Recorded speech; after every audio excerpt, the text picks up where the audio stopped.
یہ پوچھا کسی نے کہ کیا یہ جملہ ٹھیک ہے کہ درود و سلام اللہ تبارک و تعالیٰ کا بھی وظیفہ ہے؟ یہ جملہ کہنا ٹھیک ہے کہ نہیں؟ تو یہ بالکل ٹھیک نہیں ہے، کیونکہ یہ جو آیت ہے کہ ان اللہ و ملائکتہ یصلون علی النبی یا ایھا الذین آمنوا صلوا علیہ وسلموا تسلیما، جس کا ترجمہ ہے کہ اللہ تعالیٰ اور اس کے فرشتے نبی کریم صلی اللہ علیہ وسلم پر درود بھیجتے ہیں۔ اے ایمان والو، تم ان نبی کریم صلی اللہ علیہ وسلم پر درود اور خوب سلام بھیجو۔ تو یہاں پر اللہ تبارک و تعالیٰ، پھر فرشتے، پھر مومنین، ان تینوں کے لیے درود اور سلام کا مفہوم، درود کا مفہوم تھوڑا سا جدا گانہ ہے۔ جب اللہ تبارک و تعالیٰ کی طرف درود یا سلام کی نسبت کرتے ہیں تو یہ کوئی ایسا نہیں ہے کہ وظیفہ کوئی صیغہ پڑھ رہا ہو اللہ تعالیٰ، ایسا نہیں ہوتا۔ درود کا مطلب اپنے حبیب پر رحمت نازل فرمانا، اور سلام کا مطلب اپنے حبیب پر سلامتی نازل فرمانا، یعنی اس کا مطلب یہ ہوگا بے شک اللہ تعالیٰ اپنے حبیب پر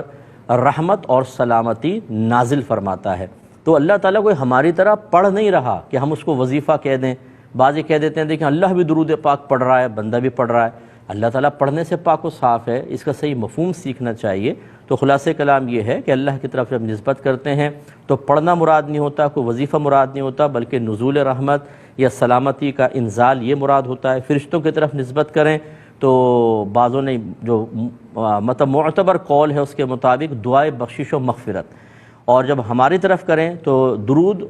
کا مطلب ہوگا اللہ تعالیٰ سے نبی کریم صلی اللہ علیہ وسلم پر رحمت کے نزول کی دعا کرنا، اور سلام کا مطلب سلامتی کی دعا کرنا کہ اللہ تعالیٰ اپنے حبیب پر رحمت اور سلامتی نازل فرما۔ تو تینوں مفہومات میں فرق ہے۔ تو لہٰذا یہ کہنا کہ جی اللہ تعالیٰ کا یہ وظیفہ ہے، اور معاذ اللہ بعض تو یہ کہتے ہیں اور یہ بڑا سخت حکم رکھتا ہے کہ اللہ تعالیٰ کوئی عبادت نہیں کر رہا، لیکن درود اور سلام ایک ایسی عبادت ہے جو اللہ تعالیٰ بھی کر رہا ہے۔ معاذ اللہ یہ تو کلمہ کفر میں چلا جائے گا، کیونکہ عبادت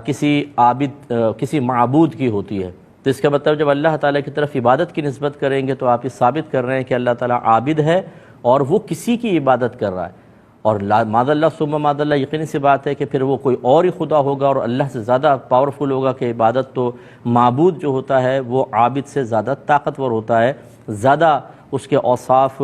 قوی ہوتے ہیں، جیسے کہ اللہ تبارک و تعالیٰ کوئی ہمسر نہیں ہے۔ تو یہ مطلب بعض اوقات ہمارے محاورات میں، اور بڑی معذرت کے ساتھ، یہ جو مطلب پیشہ ور قسم کے خطباء ہوتے ہیں جن کے پاس علم کم ہوتا ہے لیکن کتابوں کا مطالعہ کر کے تقریریں بڑی لچھے دار اور چٹپٹی کرنے میں کامیاب ہو جاتے ہیں، یوٹیوب بھرا پڑا ہے ایسے مطلب مقررین سے، ان کو سننے سے ذرا تھوڑا سا احتیاط کیا کریں، کیونکہ کہیں پر بھی کوئی کلمہ کفر آپ سیکھ سکتے ہیں۔ کالر